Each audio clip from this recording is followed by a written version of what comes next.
In an era of ultra-fast, high-tech superbikes loaded with electronics, you'd think riders would be obsessed with the future, but instead they're choosing something simpler, raw, and undeniably old school. Why? What's making these classic-looking machines not just relevant, but wildly popular again? I mean, think about it. Motorcycle companies are spending millions on cutting-edge AI-powered riding modes. But riders are saying, nah, I'd rather have a bike that rattles my teeth at a stoplight. And here's the thing. This isn't just about aesthetics. Retro motorcycles bring back something modern bikes often lack: soul. It's the raw connection between rider and machine. The simplicity, the nostalgia of a time when riding was about feeling the road, not checking a dashboard full of sensors. But how did we get here? Why are major motorcycle brands racing to bring back vintage designs? And most importantly, is this trend here to stay? Let's hit the throttle and find out. Act 1.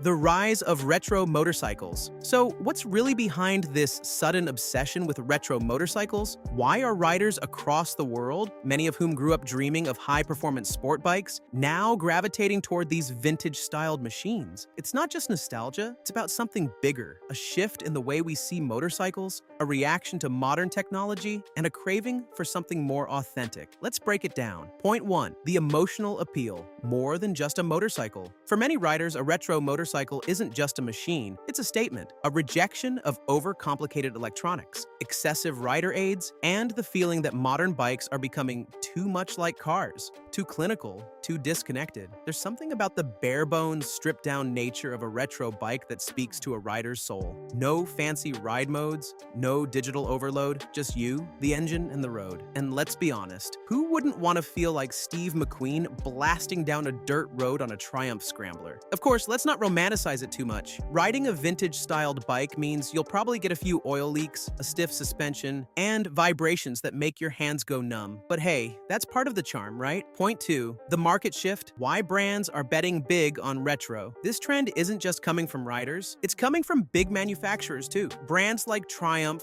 Royal Enfield, Ducati, BMW, Honda, and even Kawasaki are investing heavily in retro-inspired motorcycles. Why? Because demand is skyrocketing. Take the Triumph Bonneville, for example. It looks like a classic British twin from the 60s, but underneath it's a fully modern machine. Riders get the vintage aesthetic they crave without sacrificing reliability or performance. Then there's Royal Enfield, a brand that was once considered outdated, but is now thriving because it leaned into its classic roots. The Interceptor 650 is one of the best-selling bikes in its class, not because it's the fastest, but because it delivers a pure riding experience. Even Japanese manufacturers like Honda have entered the game with bikes like the CB350H-ness, embracing retro styling with modern engineering. This shift in the market isn't just a phase, it's a strategic response to what riders are looking for: machines that have character, simplicity, and timeless appeal. Point 3. The rider's perspective. Why they're choosing retro over modern. Here's the million-dollar question. If modern bikes are faster, more advanced, and technically superior, why are so many riders ditching them for something older-looking and mechanically simpler? The answer? Riding experience. Many modern sport bikes and adventure bikes feel detached. They're packed with electronic aids, traction control, ride modes, and ABS that make riding easier, but also more robotic. Meanwhile, a retro motorcycle demands skill. There's no computer making decisions for you, no fancy electronics smoothing out your mistakes. It's just raw, mechanical riding, the way it was meant to be. And then there's the customization factor. Retro bikes are like blank canvases. Riders love personalizing them, turning a standard model into a unique cafe racer, bobber, or scrambler that reflects their personality. But here's something even more interesting. This resurgence isn't just happening in garages and dealerships. It's being driven by a completely different force, a force that's changing how people see motorcycles entirely. We're talking about pop culture, social media, and the modern-day influence of classic cool. And trust me, you're going to want to hear this.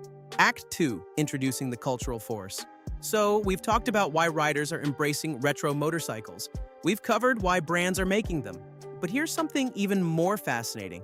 This movement isn't just happening on the streets. Pop culture, social media, and the modern revival of classic cool are shaping it. Yes, you heard that right. Instagram and Hollywood might play just as big a role in this retro motorcycle boom as the riders themselves. Let's break it down. Point 1. The influence of movies and TV shows. Think about the last time you saw a motorcycle in a movie or TV show. Chances are it wasn't a high-tech superbike. It was something classic. John Wick, Triumph Scrambler, Top Gun Maverick, Kawasaki GPZ 900R, The Walking Dead, custom Honda CB 750, James Bond in No Time to Die, Triumph Scrambler 1200. Hollywood knows something we often forget. Retro motorcycles don't just look cool, they feel iconic. And that imagery is powerful. When people see their favorite actors riding vintage-styled machines, it fuels the desire to own something with character. Expansion, the classic cool factor. It's no coincidence that motorcycles have long been symbols of rebellion in film. From Marlon Brando's Triumph in The Wild One to Arnold Schwarzenegger's Harley in Terminator 2, retro bikes have always carried an aura of freedom and defiance. And now, that same energy is being revived. Old school bikes are timeless, while high-tech machines can feel outdated in just a few years.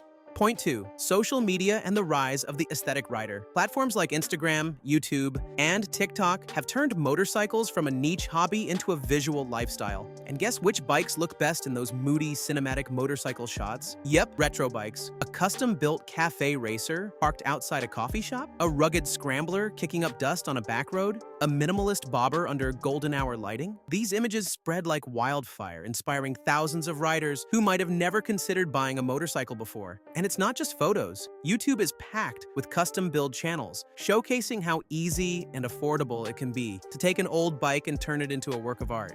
So, with all this momentum, where does the retro motorcycle movement go next? Is this just a passing trend, or are we seeing a permanent shift in motorcycle culture? Let's wrap this up. The truth is, retro motorcycles aren't going anywhere. In fact, they're evolving. Manufacturers are investing in modern classics, blending old-school aesthetics with modern reliability and performance. More riders are customizing their bikes, building cafe racers, bobbers, and scramblers that reflect their personality. And with pop culture and social media keeping classic cool alive, retro bikes are more than just a fad. They're a lifestyle. But here's the bigger question. If we're talking about retro motorcycles, there's one name we can't ignore. A brand that has stood the test of time for over a century. A company that started in a tiny wooden shed in 1903 and grew into the most legendary motorcycle brand in the world. Yes, I'm talking about Harley-Davidson. From their humble beginnings to becoming a global icon of freedom and rebellion, their story is one of innovation, survival, and reinvention. And if you want to hear how Harley became the king of the road, click here to watch The History of Harley-Davidson. Trust me,